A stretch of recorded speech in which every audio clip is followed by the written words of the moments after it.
अभी online PM साहब का संदेश सभी लोगों ने सुना और लाल सिंह आर्य साहब मौजूद हैं।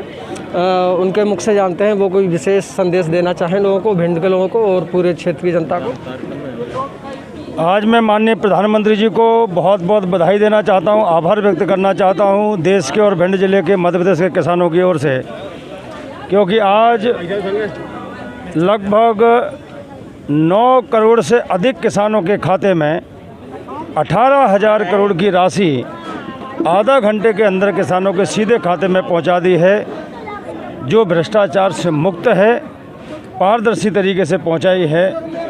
किसानों की ताकत कहीं ना कहीं इससे बड़ी है।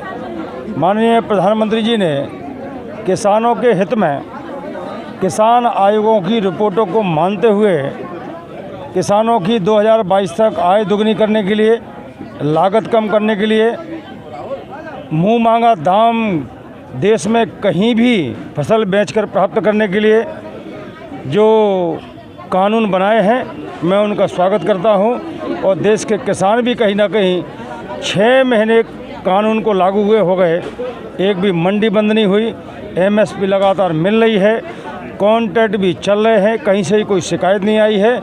इसलिए किसान भी नए कानूनों का समर्थन कर रहे हैं और जो कुछ लोग तथाकथित किसानों के नाम पर भड़काने का काम कर रहे हैं, उनको भी मुख्यमंत्री जी ने आग्रह किया है कि टेबल पर आइए, बातचीत करिए और आपके संतुष्ट हम करें। उसके बाद बहुत सारे कार्यक्रम, चाहे बोनस के हो, मध्य प्रदेश में बड़े बड़े कार्यक्रम करके शिवराज जी ने बांटे हैं, चाहे किसानों की फसल खरीदने के मामले हो, चाहे प्रधानमंत्री जी द्वारा पहले भी बहुत सारे कार्यक्रम किसानों के किए गए हैं।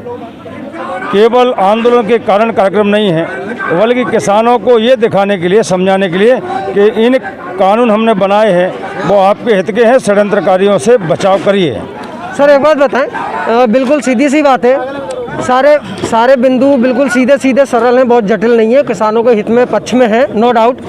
और आज ऑनलाइन पीएम साहब ने किसानों से ऑनलाइन भी जो लाभान्वित हैं प्रतीक के तौर पे उनसे बातचीत भी की है।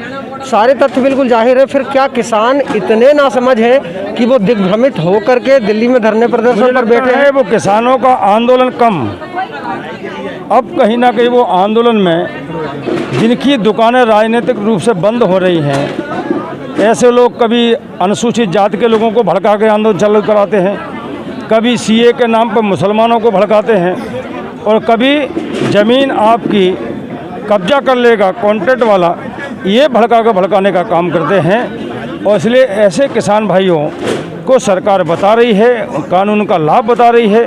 इसलिए देश भर का किसान प्रधानमंत्री जी के साथ है। कुछ राजनीतिक दल, चाहे कम्युनिस्ट हो, चाहे कांग्रेस हो, चाहे दूसरे दल हो, जिनकी दुकानें राजनीतिक रूप से बंद हो गई हैं, वो अपनी सरकारों में केरल में आंदोलन नहीं करते हैं, वो ममता बनर्जी के खिलाफ आंदोलन नहीं करते हैं। इसका मतलब है दोगला चरित्र है कांग्रेस और कम्युनिस्ट पार्टियों का। अभी थोड़ी देर, सर एक मिनट, थोड़ी देर पहले मोदी साहब ने स्वीकारा कि निश्चित रूप से उसमें ओरिजिनल फार्मर्स जो वास्तविक किसान हैं वो भी मौजूद हैं।